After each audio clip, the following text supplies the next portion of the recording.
Okay, this is the eighth chapter, so this is the eighth week, so we're going to tackle the eighth chapter. The eighth chapter is about motivation. Of course, this is cultural psychology, so when we're talking about motivation, we have to talk about what motivates people in different cultures. And that sounds like a lot of fun to me. So let's go ahead and get started. Okay. Self-enhancement is the motivation to view oneself positively. Some people have a lot more self-enhancement than others. As you're going to find out, in the United States, white people have a lot more positivity about themselves than other individuals do. Research reveals that people apparently have a strong need to view themselves in a positive light. Self-esteem is the positivity of your overall evaluation of yourself.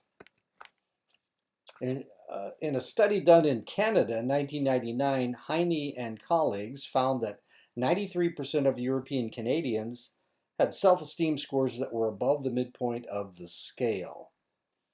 So it's not just the United States, it's also Canada. Now, this Heine was the lead author on this research is also the author of your book. Self-serving biases are tendencies for people to exaggerate how good they think they are. A downward social comparison is when we compare ourselves to someone who is worse off than us. We are seeking to form a favorable comparison that casts our own performance in a positive light. When a setback occurs, the individual can focus on and perhaps exaggerate how good they are at something unrelated to their setback, compensating for the pain of failure. They can self-enhance by recruiting other kinds of positive thoughts. So while this guy may not be very good at Rubik's Cube, he can do a one-arm push-up. So there you go. Discounting is reducing the perceived importance of the domain in which an individual performed badly.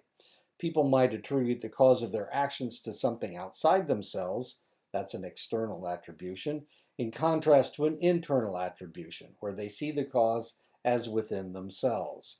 So if they see it as something external, they may not understand that they can fix it because someone else is the one that is controlling the failure. But if it's internal, of course, you can cure the problem. The problem with it being internal is that you have to blame yourself for everything that happens. Some people dissipate their personal failures by basking in the reflected glory of a successful group they identify with, like a football team or a baseball team. I am a fan of the San Francisco Giants. I've been a Giants fan since they were in New York back in the 1950s. I was born in 49. I've been a Giants fan forever. Up until this year, basking in the glory of the Giants wasn't that hot. They won the World Series in 2010, 2012, and 2014. But of course, last year they didn't even make the playoffs. This year, they've got the best record in baseball. But of course, the question is, will they make it past the first round? Research seems to show that European Americans, even at a young age, tend to maintain fairly high self-enhancing motivations, and that's what I was just saying. European Americans, also Canadian Americans, as are Canadian Americans, European Canadians, European Americans and European Canadians have positive ideas about themselves. High self-enhancing motivations. Trop and Wright in 2003 found that preschool and elementary school European American children chose self-enhancing images at 92% compared to a similar group of Mexican American students at 82%. Okay, now this is going to be kind of depressing because we're talking about selecting self-enhancing images. When Freiberg and Marcus in 2003 looked at a group of elementary school Native Americans, they found that less than half made positive statements about themselves.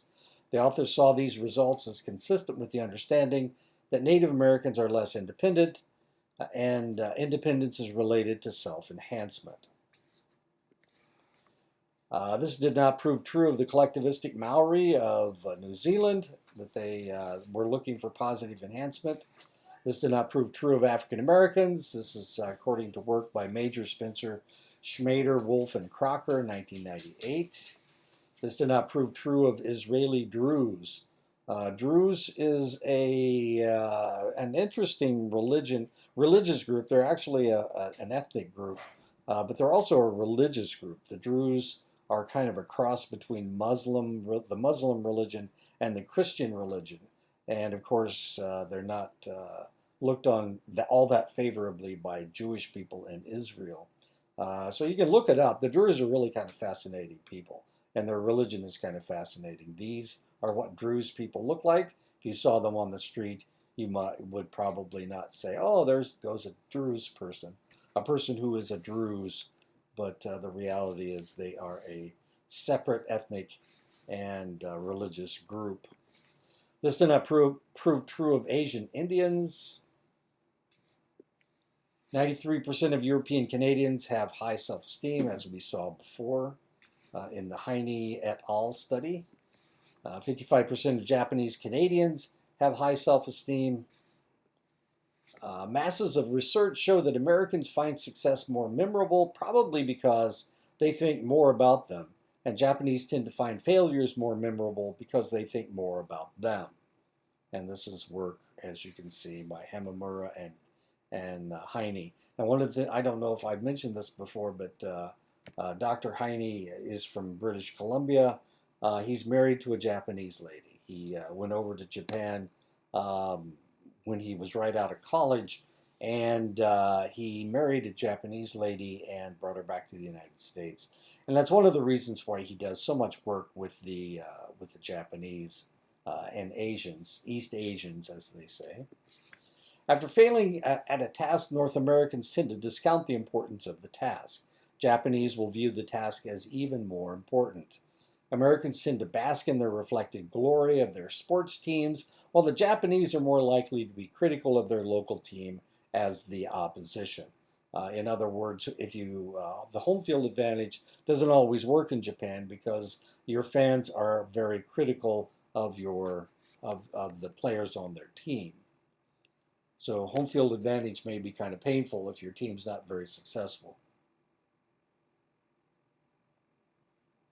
If you've ever watched the ball game out of Philadelphia, whether it was football or baseball or hockey, the Philadelphia fans are brutal on their own teams. Heine and others have speculated that East Asians are just as motivated as Westerners to evaluate themselves positively, merely as their group selves instead of their individual selves. So they don't see themselves as individuals, they don't see themselves as failing, they see the group as failing. And that's the reason that they are so critical of the group. East Asians like themselves as much as Westerners, but seem to be more self-critical of their competence. One of the phenomena of Craigslists and eBay is the endowment effect. Westerners tend to value something more after they own it, which makes them inflate the prices they're asking for their junk. If you've ever looked at Craigslist and eBay, you might ask yourself, how in the world could this be that expensive? My goodness. And the answer is because people think just because they owned it, that makes it more expensive. That makes it more valuable. Of course, if we went on Craigslist or eBay in East Asia, we would see the very opposite effect. They would undervalue what they have owned, whereas Westerners overvalue what they own.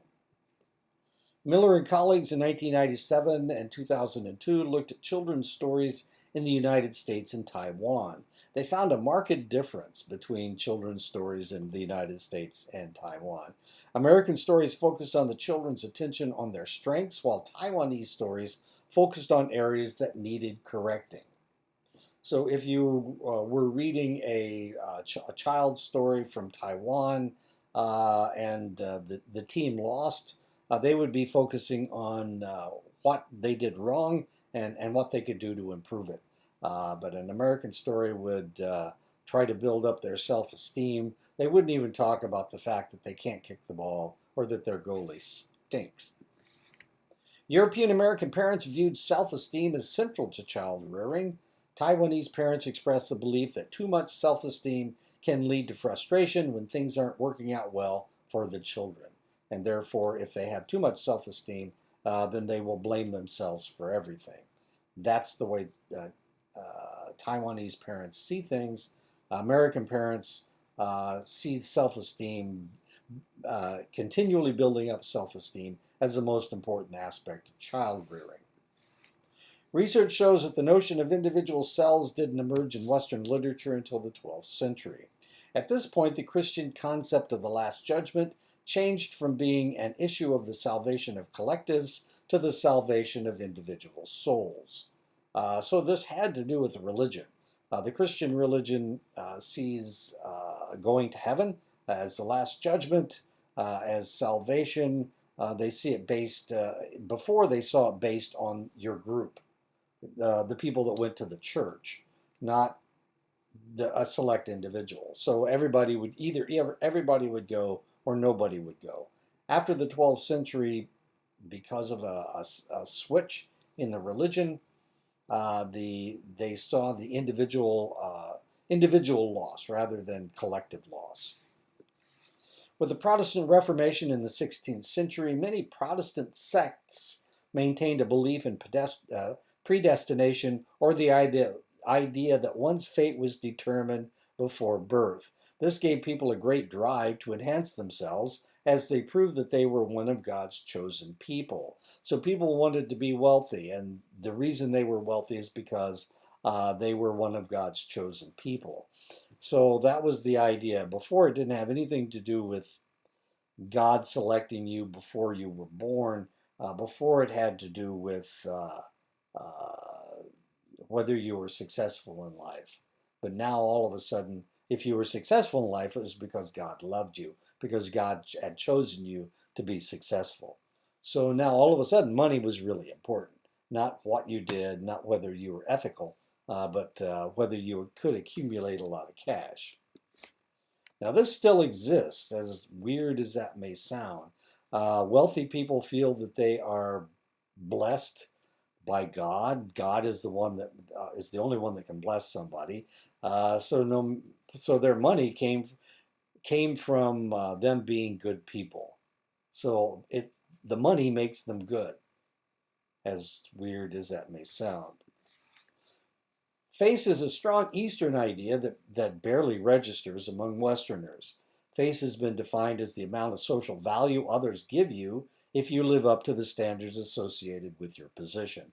So as a college professor, that gives me a lot of face because it's a fairly prestigious position.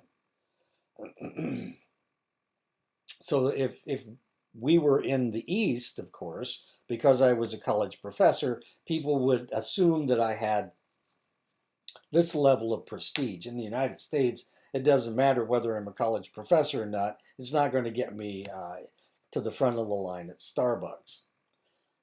But in Asia, it would. As a matter of fact, when I was in Korea visiting my wife back in 1994, she was stationed in Korea.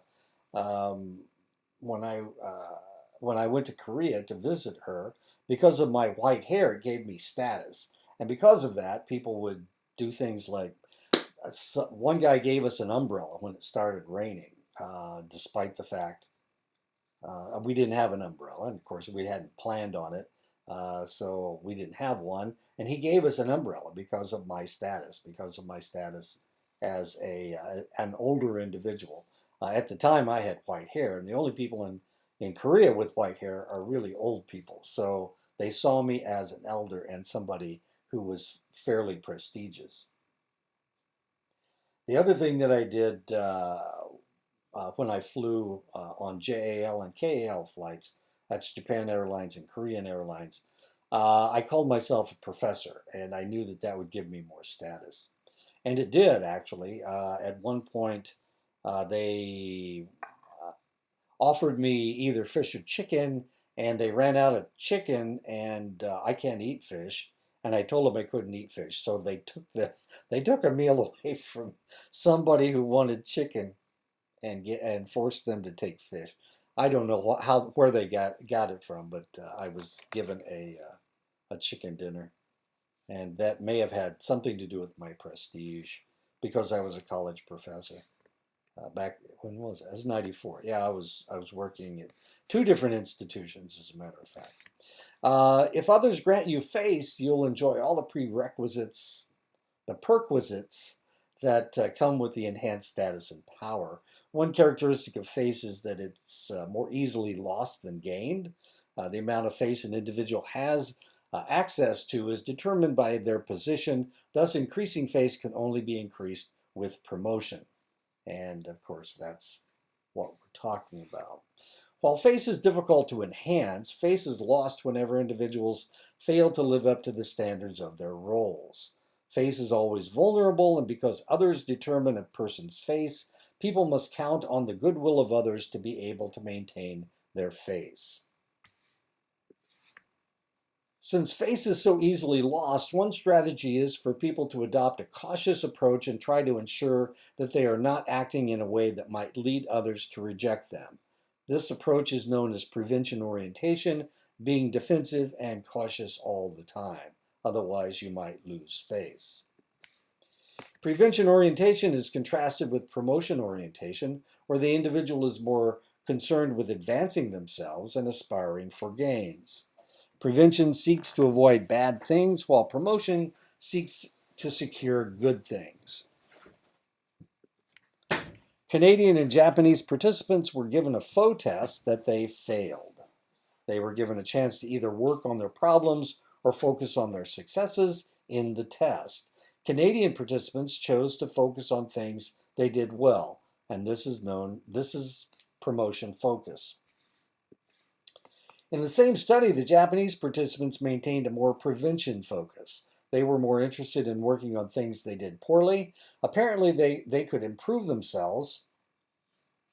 Apparently, this was so that they could improve themselves and be less likely to fail in the future. This self-improvement motivation, a desire to seek out potential weaknesses and to work on correcting them, is strong motivation in East Asian contexts. Eastern and Western cultures deal with strengths and weaknesses differently. East Asian parents are more likely to call their children's attention to their weaknesses. Western parents direct their children's attention to their strengths. As East Asians have increased their fortunes, they have become big consumers of brand name luxury goods. Purchasing and displaying brand name goods can increase their face. A key motivation for these acquisitions is to achieve social recognition, and that's why they buy big cars.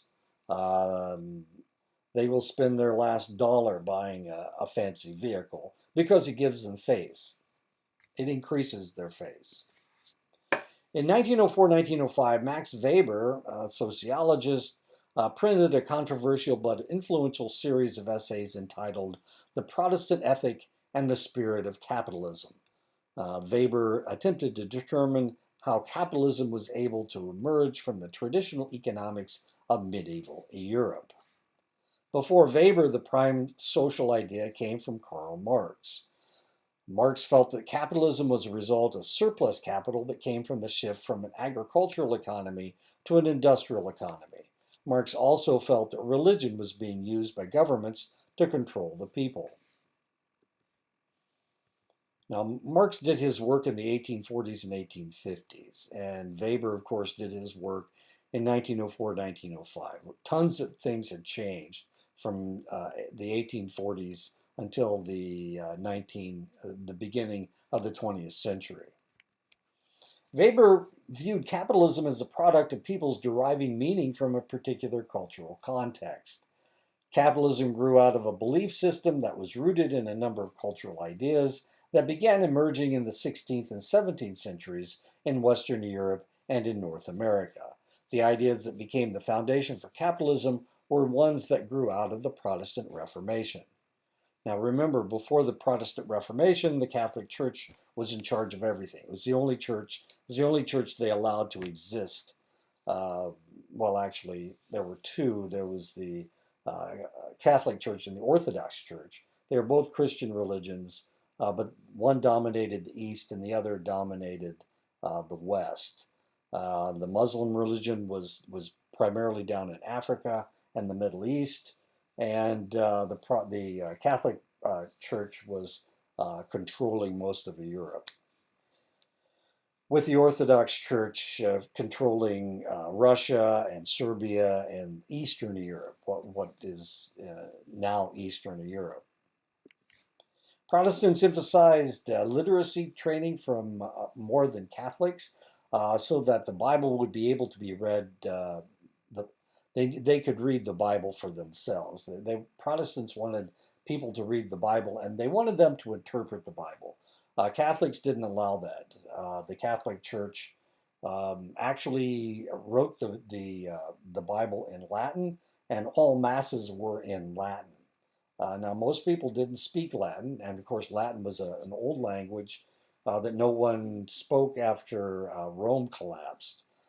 Their, the languages that people spoke were local languages like Spanish and French and German and Dutch and English. Those were the languages people spoke, but Mass was always held in Latin. As a matter of fact, Mass was held in Latin until the 1960s, as interesting as that might potentially be. So we're talking about religion, we're talking about the evolution of different religions. The Protestant Reformation, as I said, started in the 15th century and went into the 16th century. And since then, of course, the Protestant pressure on the Catholic Church has changed the way that religions have evolved. The individualized relation that formed between each person and God has been argued to be central to the blossoming of individualism that emerged during the Reformation and continues to influence much of Western society today. Now, this is something that you need to understand. When the Catholic Church was the only church in town, one of the things that happened was everybody spoke French, but nobody understood what the Bible was saying. So the whole church full of people had to be talked to by the priest. Only the priest could interpret what the Bible said because he's the only one that read Latin.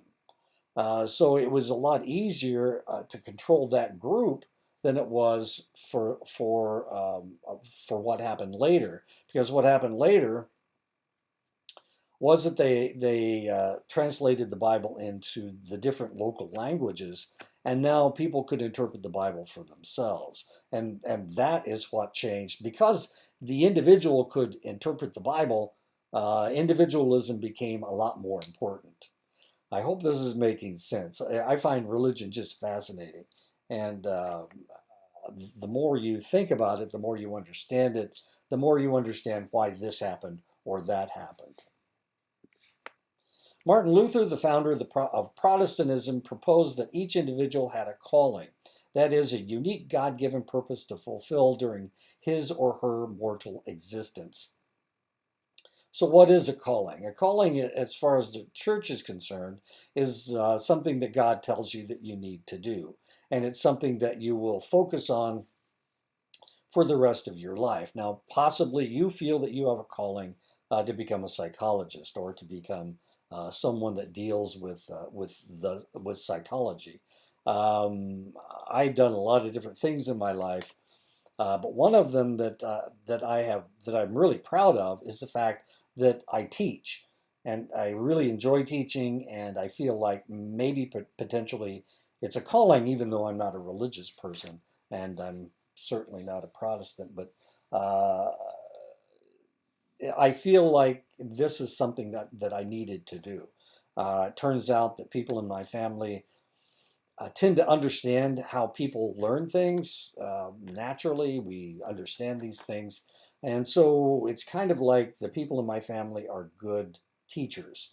My daughter's a teacher, my son's a teacher. I have several aunts that were teachers, two aunts, two of my mother's sisters were teachers. My nieces and nephews, about 5 of them are teachers, because we understand how people don't understand things. And that's the best way I can say it.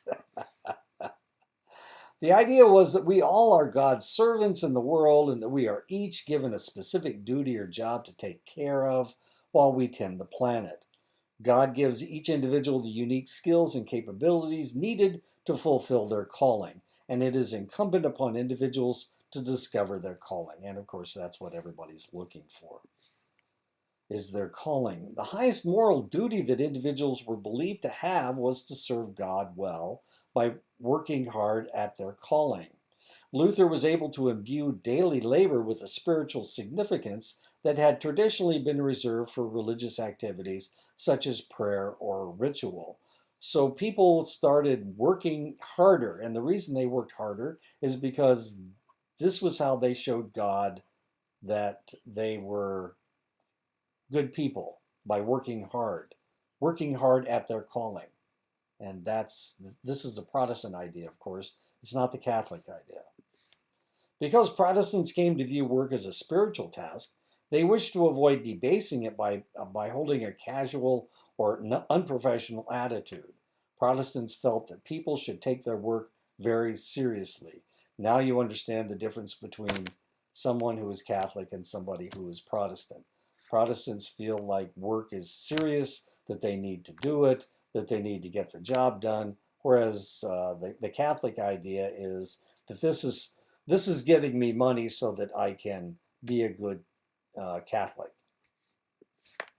It was believed that God would not reward those who were doomed to burn in hell, so any sign of material success was perceived as evidence that one was one of the elect.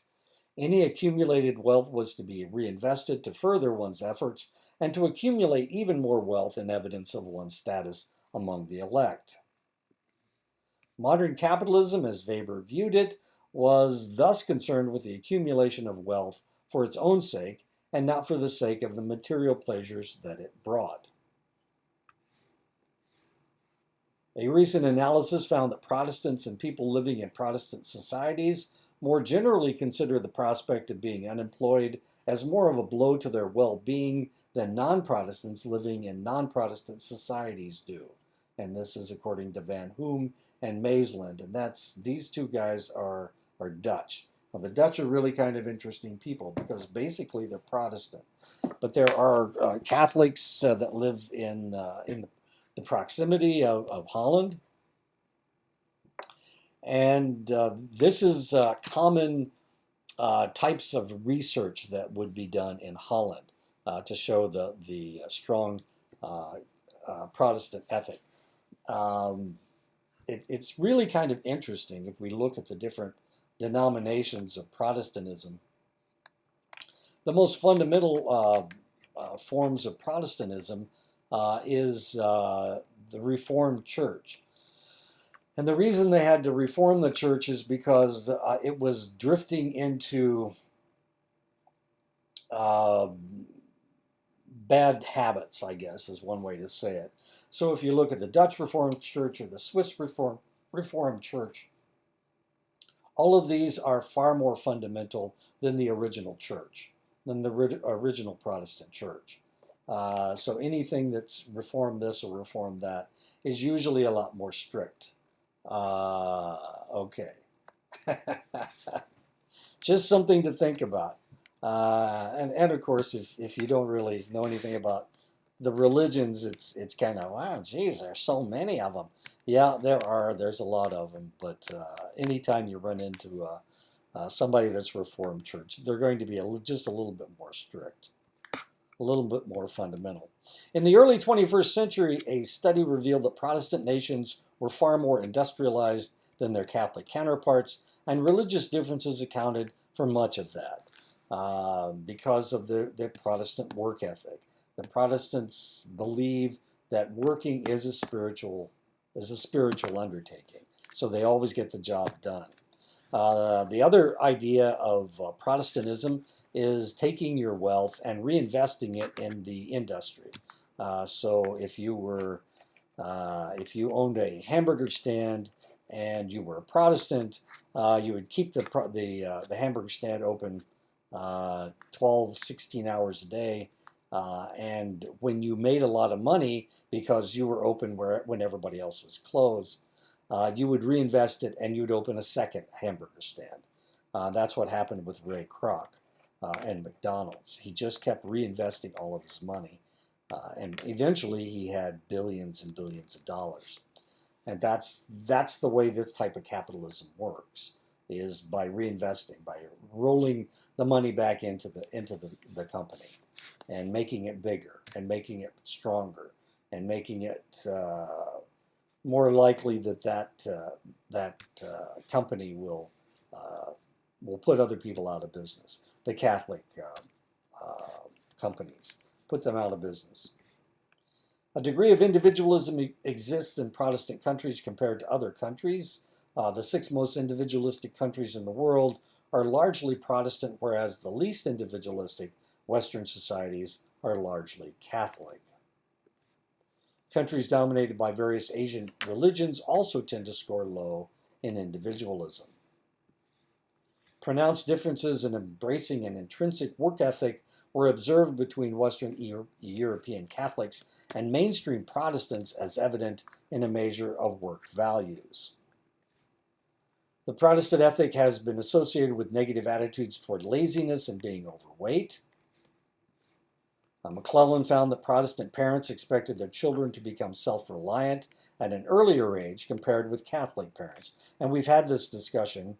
I've had this discussion with students from Dene College before.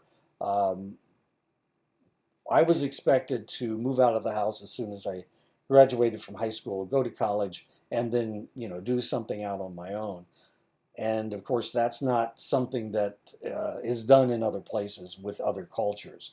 The idea is that that the individual will stay with the family until they are no longer needed. Then they can start their own family. They may be in their 20s or 30s before any of this happens. But of course, the Protestant idea is that they move out of the house as quickly as they can and start their own family. McClelland in 1961 investigated the stories written by young boys and found that those written by German Protestants had more evidence of strong achievement motivations than those written by German Catholics. Now, this is really kind of an interesting picture because this is a German town. A lot of the German towns were destroyed during World War II, so they had to rebuild them. And the Germans, being the type of people that they are, they financed They financed the Catholic Church, and they also financed the Protestant Church. Protestant Church are primarily Lutheran. But every town, so they built a new church for everybody. And at one end of the town, they built the Lutheran or the Protestant church, and in the other end of town, they built the Catholic cathedral.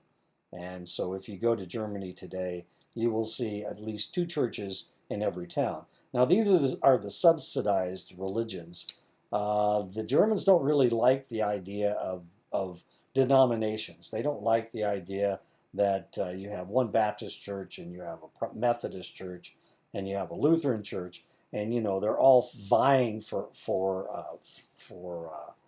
congregants. What they want is a Protestant church and a Catholic church. And so that's what they've done. They built the Protestant church, and usually it's at one end of town, and usually it's the one with the high spire, and the Catholic church is bigger, and it's usually doesn't reach out to the sky. Lutherans are big on tall spires. Anyway, it's just kind of fascinating if you've ever been there and ever dealt with these guys. Ullman, Tannenbaum, and Barr in 2011 primed a group of Americans and group of Canadians with salvation words or neutral words, and then gave them a task to do. Americans who were primed with salvation words worked harder on the task than those who were primed with neutral words. The American results indicate that notions of hard work and salvation are implicitly linked for Americans. This pattern occurred regardless of whether or not the American participants were religious, providing some evidence of Weber's claim that ideas about predestination become secularized and thus part of the American cultural fabric. Okay, so what happened with the Canadians? The Canadian participants did not work any harder when primed with ideas about salvation, suggesting that an implicit link between salvation and working was not evident. So while it was in the United States, because it's part of our educational process, it isn't part of the educational process in Canada. And the reason is because Canadians have an English educational system. It's not the same as ours. It doesn't look the same. They don't have nearly as many colleges as we do. The expectation in the United States is that you can continue to go farther, to go higher. And therefore, we build a lot of colleges so that everybody can have an opportunity to go to college. Now, the interesting thing about the United States and Canada, the United States has about 40 tribal colleges, but there's only one in Canada, as weird as that is, and it's in British Columbia. It's away from the seat of government, as curious as that is. Now, why in the world wouldn't the Canadians have as many tribal colleges as we do in the United States? Because that's not their educational system. But we have tribal colleges, a lot of tribal colleges in the United States. Now, there's 562 tribes, of course, in the United States, and there's only 40 tribal colleges. There are a lot of tribal colleges that are no longer considered tribal colleges because they admit as many non-natives as they do natives. And in order to be considered a tribal college, you have to have at least half of your student body has to be native. They don't have to be from that specific tribe, but they have to be native. Cohen, Kim, and Hudson in 2014 induced male American Protestant Jews and Catholics to imagine their sisters in sexual situations, and they then had them do sculptures. I know this sounds stupid. Okay. So they had them think of their sisters in a sexual situation. The Protestants were judged as working harder on their sculptures than the Jews or the Catholics or the Protestants, not primed with depravity about their sisters. The researchers concluded that it was the depraved thoughts that induced the Protestants to work harder, to make up for their depraved thoughts. They were punishing themselves. They needed to work harder on the sculpture. And by working harder, of course, then that is the glory of God, of course, and that would make up for these bad thoughts that they had. We can see the world is fixed and beyond our control to change, the entity theory of the world, or we can think of the world as flexible and responsive to our efforts to change it, an incremental theory of the world. Rothbaum, Weiss, and Snyder in 1982 proposed that there are two ways to gain control of your life. People achieve a sense of primary control by striving to shape existing realities to fit their perceptions, goals, or wishes. Primary control also goes under the related name internal locus of control, influence, and agency. So primary control is I can control what happens to me. People achieve a sense of secondary control when they attempt to align themselves with existing realities, leaving the realities unchanged, but exerting control over the psychological impact of these realities. Secondary control, also known as adjustment, is related to the construct of an external locus of control. Your desires and goals adjust themselves to what your environment is most likely to provide.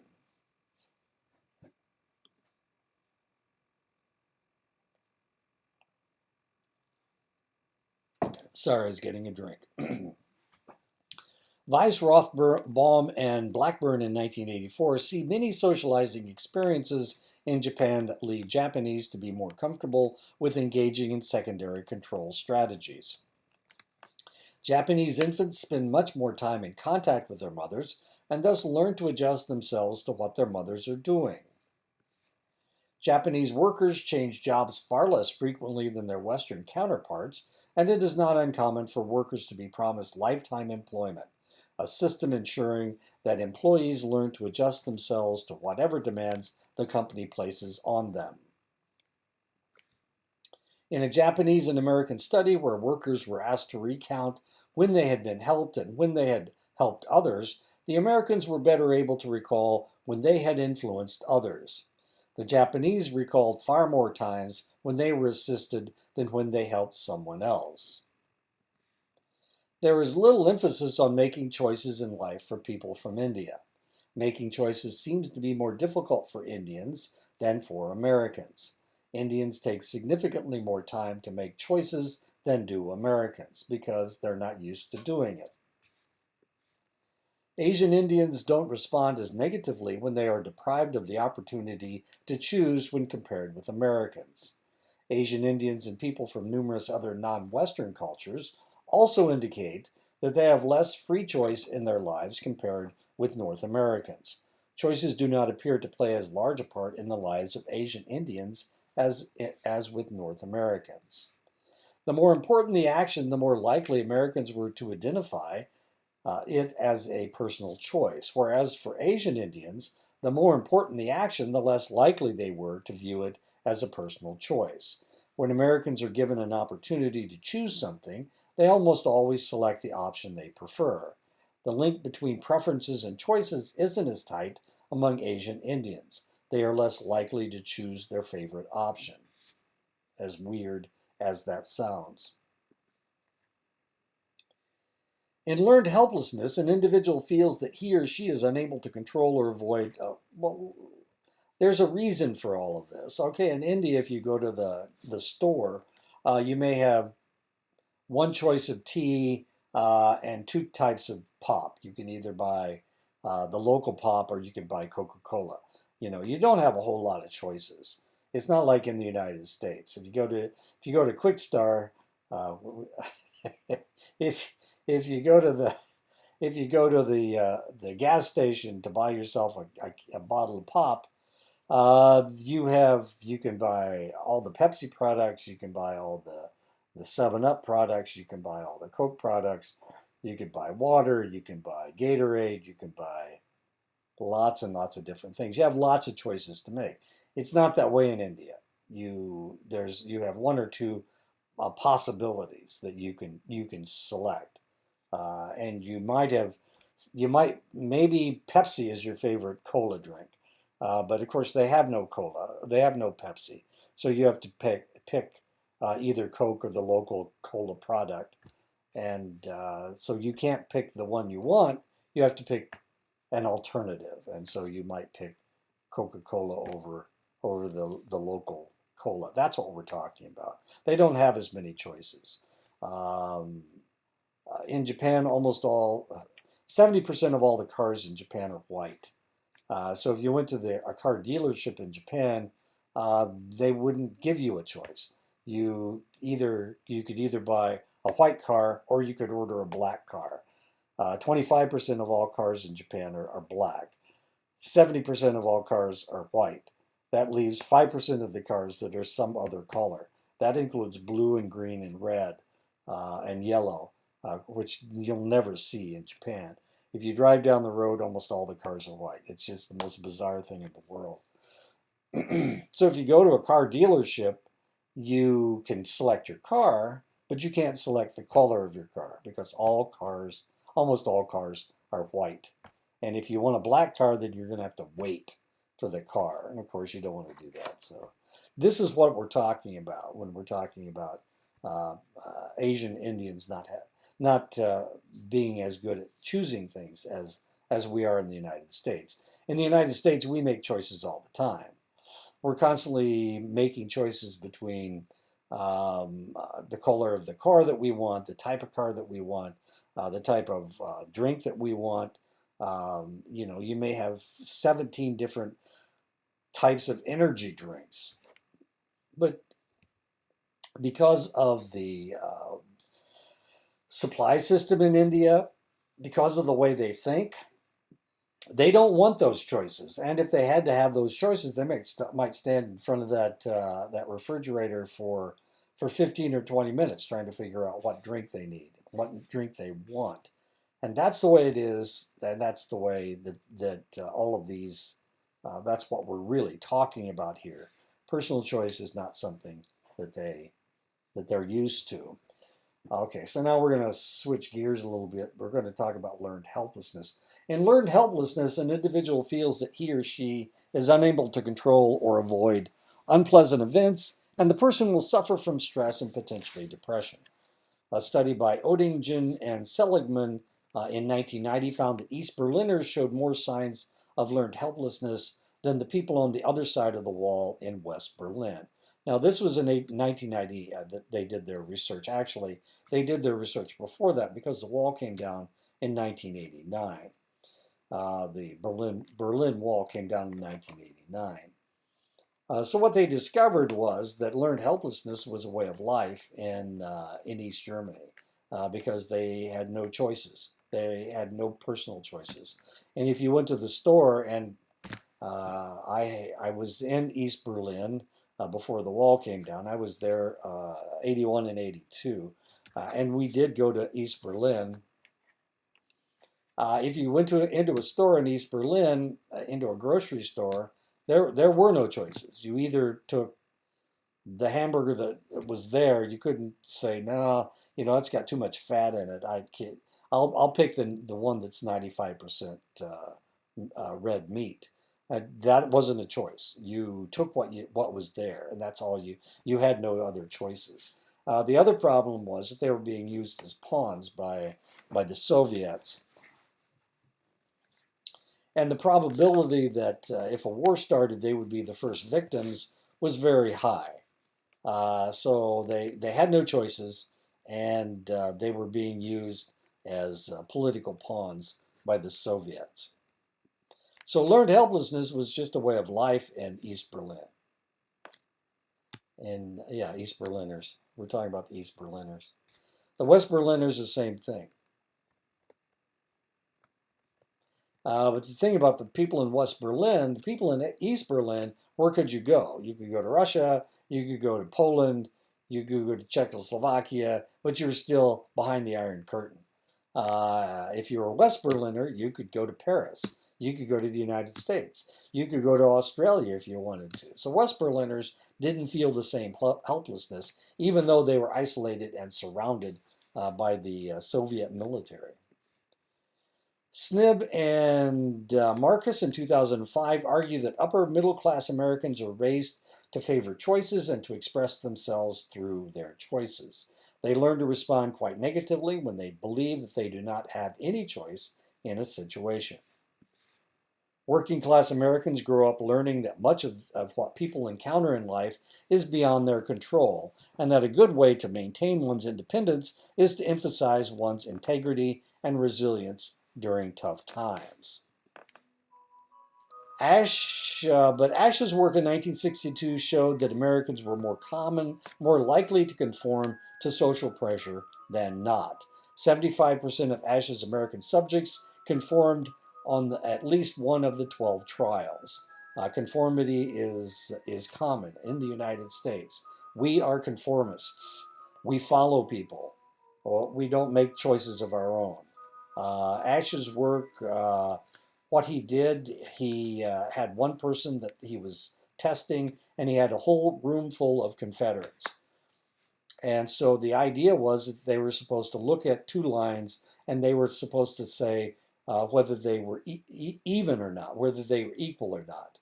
And at some point, all the Confederates decided that they would get it wrong. And the idea was, would the one person, and this is the one person that we're talking about, these two are Confederates, and this is number 7, and he's number 6. So there's 4 other people over here that are saying the same thing that he is and that he is. And this guy is the one that has to decide whether he will conform or not. And in 75% of the cases, 75% of them conformed to the wrong answer. Because even though they knew it was wrong, They still conformed. Why? Because we are conformist. Conformity is common. 75% of all American subjects conformed with at least one of the 12 trials in Ash's experiment. Ash conducted other experiments dealing with conformity and found that there are several consequences to not conform. So why are you doing this? And one of the reasons that they conform is because people might laugh at them. Another was that people tend to actively dislike those who don't conform. So we like people that are like us. So if we're talking about ideas, we like people that agree with our ideas. So that's why people conform, because they want people to like them, and they don't want people to laugh at them. A meta-analysis of conformity studies shows that while Americans show a great deal of conformity, people from collectivistic cultures conform even more, especially when they are conforming to their in-groups. And of course, that's the way the world works. So in collectivist countries, they are more conforming than we are in individualistic countries. And that is the end of the chapter. So next week we'll tackle something else. I have to put up your test. This is the chapter. After this chapter, we do the second test, and I will put that online for you. Actually, I'm in the 7th week, and I am recording this in the 7th week, and next week is the 8th week. The 8th week is the midterm week, the 4th of October through the 8th of October. And I will have that second test up. Okay? So I'll talk to you guys next week.